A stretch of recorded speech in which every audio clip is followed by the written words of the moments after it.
আমাদের সম্পর্কের শুরুটা হয় গেম থেকে।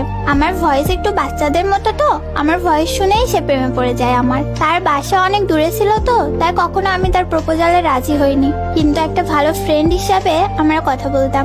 আমারও ভালো লাগতো তাকে। সে আমার প্রতি এতটাই দুর্বল ছিল যে একসময় তার দুর্বলতা দেখে আমিও তার প্রেমে পড়ে যাই। একটু ভালোবাসা পাইলে কে না খুশি থাকে। আমরা দুইজন দুজনের জন্য প্রচুর পাগল ছিলাম। একজন একজনকে ছাড়া থাকতেই পারতাম না। আমাকে অনেক ছেলে পছন্দ করতো, এগুলা দেখে ও সহ্য করতে পারতো না। আমি যদি কোনো ছেলের সাথে কথা বলতাম, কত পাগলামি করতো।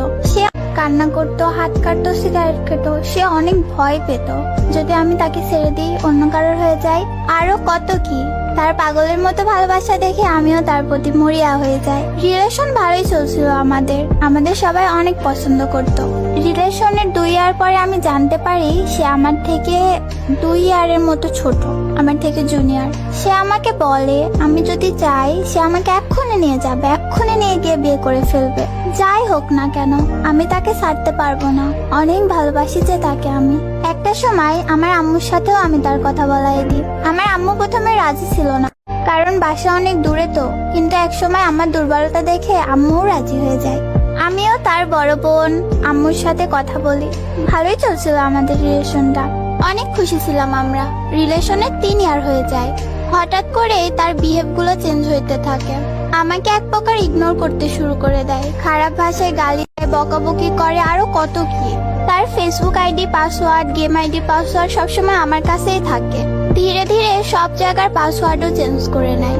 আমি পুরোপুরি পাগল হয়ে যাই। তার আইডি পাস নেওয়ার জন্য কত কান্না করি, সারা রাত কান্না করি, তাকে রিকোয়েস্ট করি যে দিয়ে দাও আইডি পাসটা। কার সাথে কথা বলো যে আমি দেখতে পারবো না। খাওয়া দাওয়া বন্ধ করে দিই, হাত কাটি, সারাক্ষণ কান্না করি।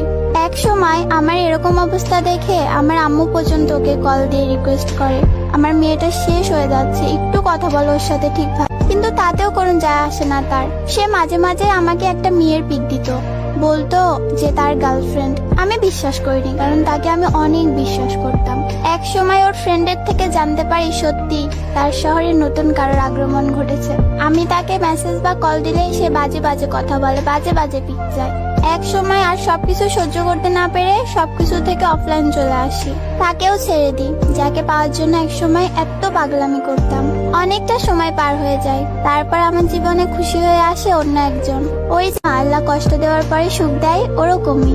হয়তো তাকে আগের মতো ভালোবাসতে পারি না, বিশ্বাস করতে পারি না, কিন্তু সে আমাকে রানীর মতো রাখে। ভালো আছি আমি তার সাথে। সে আমাকে খুশি রাখার সর্বোচ্চ চেষ্টা করে। ওর মাঝে আমি আমার আগের আমিটাকে দেখি। এখন আমার প্রাক্তনও তার ভুলটা বুঝতে পেরেছে, আমাকে ফিরে পেতে চাই, কিন্তু আমি পারবো না এই মানুষটার সাথে আমার সাথে যা হয়েছে তাই করতে। হয়তো তাকে এখনো ভালোবাসি, সেই জন্যই তো আল্লাহর কাছে